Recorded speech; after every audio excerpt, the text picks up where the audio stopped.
EA have confirmed that their upcoming highly anticipated Battlefield 1 will have microtransactions in some form. Unfortunately, it will have these microtransactions on top of an existing DLC plan.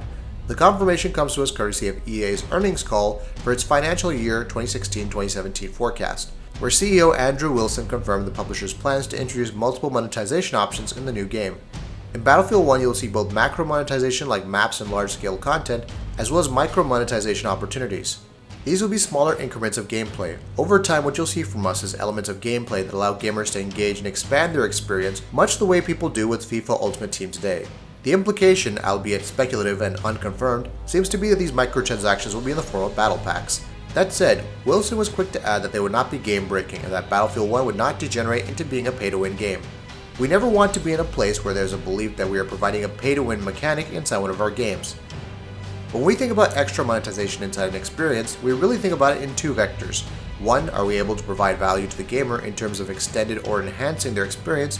And two, are we able to do that in a world where we give them choice? One of the things that has managed to immediately get people excited when it comes to DICE's Battlefield 1 has been the setting. Here's a brand new AAA game that actually dares to tackle a completely fresh setting. Not only that, but on some level, it's just so refreshing to see a different setting than the futuristic modern-day combat setting that most shooters these days seem to be going for.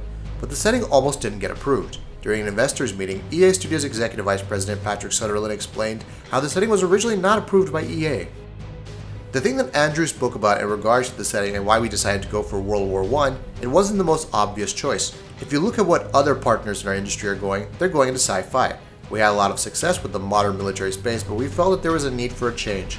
And when the team presented to me the idea of World War I absolutely rejected it. I said World War I is trench warfare, it can't be fun to play. But anyway, the team continued to persist in the fact that this can be fun and showed up with a very short demo that convinced me at least that this was the right path. The good news is that whenever you take creative risks and it works, you actually can get to substantial success. And I think that what the internet is telling us with 31 million views and the most seen trailer of the history of EA is that the World War I theme is resonating with players out there. I think we've done something that will be right for the franchise and right for EA.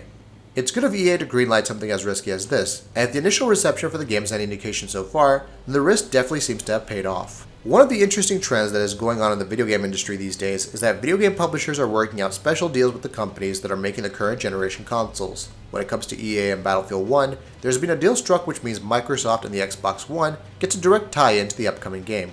While not entirely new, this kind of deal hasn't been around that long, and because of that, there are always concerns that striking a deal like this will alienate the users on the other console. However, EA doesn't believe that there will be PS4 users who will feel that they were shunned because of the deal struck with the Xbox One. This is a game for PlayStation as much as it is for Xbox, as much as it is for PC, EA CEO Andrew Wilson said during a recent earnings call. I don't see any limiters to our ability to reach a really broad audience of gamers across the whole shooter spectrum. Call of Duty Infinite Warfare may have received a lot of hate from the usual quarters on the internet. The debut trailer from the game is currently the most disliked trailer for anything in history on YouTube, but that's not deterring developer Infinity Ward, who are going ahead with the development of what sounds like the game they have been wanting to make for a while now. Speaking of Forbes, Infinity Ward confirmed that they have wanted to look into the inevitable militarization of space for a while now, and that this is a subject matter they will treat seriously, trying to offer the most authentic take on it that they can. All this said, Infinity Ward assures players that this will be a Call of Duty first and foremost, and that is what it will play as. The space setting is there to tell a story, but the game will still retain Call of Duty's intrinsic feel. One of the two ways Infinity Ward is doing this is by delivering a purely single-player campaign, as opposed to the co-op format that Treyarch opted for with last year's Call of Duty Black Ops 3. However, Infinity Ward won't be ignoring everything Black Ops 3 brought to the table either. They confirmed that the same chain movement system from Black Ops 3 will transition in some form to Infinity Warfare. They also confirmed that the multiplayer in general will feel a lot like Black Ops 3, which is something that fans of last year's game will probably appreciate. Moving on, professional Call of Duty players were brought in to consult on Call of Duty Infinite Warfare.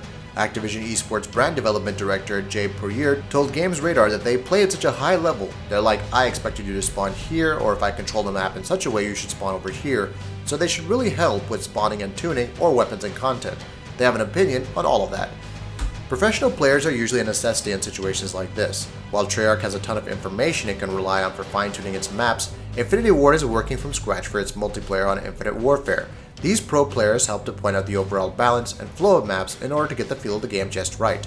Of course, Call of Duty as a franchise has been relying on input from esports and YouTube personalities for the past few years, so this isn't too new. What are your thoughts on it regardless? Let us know below. Take-Two Interactive revealed its financial report for quarter 4 of fiscal year 2016 and noted that it expects fiscal year 2017 to be another strong year. It also looked at fiscal year 2018 and expected revenues to increase based on our robust development plan that extends well beyond the current fiscal year. The most interesting detail was regarding Rockstar Games. Rockstar Games is of course hard at work on some exciting future projects that will be revealed soon. Of course, without Rockstar North or San Diego being mentioned, it's anyone's guess as to which popular game property could arrive in the coming years. The expectations of fiscal year 2018, could Take-Two possibly be planning a new Rockstar title to arrive after April 1st, 2017? We hope you've enjoyed this video, so please consider subscribing to our channel. We do original content, reviews, graphics comparison, and much more, and try to upload a video every day. Thank you very much for checking us out.